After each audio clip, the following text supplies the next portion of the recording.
Mapagna ng mga kamuting kahoy, ganito gawin nyo. Ito po, tulad ng ginawa ng nanay ko. Ayan, binutasan niya dito sa baba, tapos nilagyan niya dyan. Ito, binutasan niya sa baba, nilagyan niya ng dulo ng kamuting kahoy, kamuti top. So, ito yung nangyayari.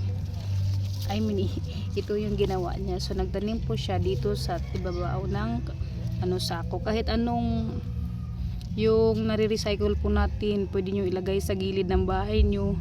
Ito po ay nakuhaan na po ng kamuting dahon. Pang tinola pwede rin po. So kapag kayo ay walang mga lupa o gaya ng sa ibang mga bahay na may bakuran pero nakasimento, pwede nyo po itong gayahin. Ito po mga recycled materials. Pwede rin po kayong mag-order online para makabili ng ganito yung mga itim. Ayan, order po yan online. Ayan.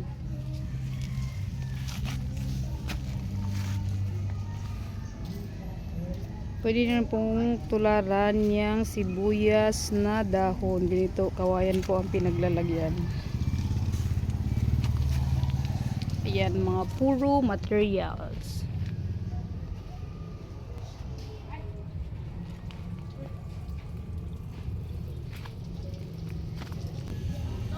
Gaya po nito, tingnan nyo po, ang laki na po na siling espada. Ayan, yung mga hindi na nagagamit na mga bagay sa inyo, kahit gulong pwede nyo pong gamitin. Tingnan nyo po, mga recycled materials. Ayan.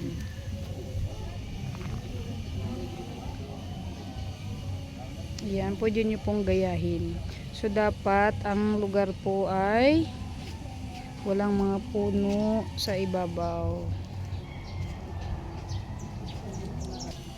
Gaya po niyan, mga recycled materials.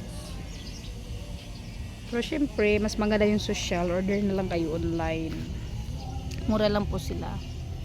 Tapos, nagagamit nyo pa ng matagal. Ayan po. So, ito po yung kamatis natin. Shout out sa kamatis. Ayan. Itong kamatis na to, hindi po siya yung malalaki ang bunga. Ito po yung maliliit.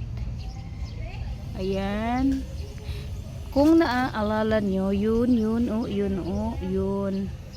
Namunga na rin siya.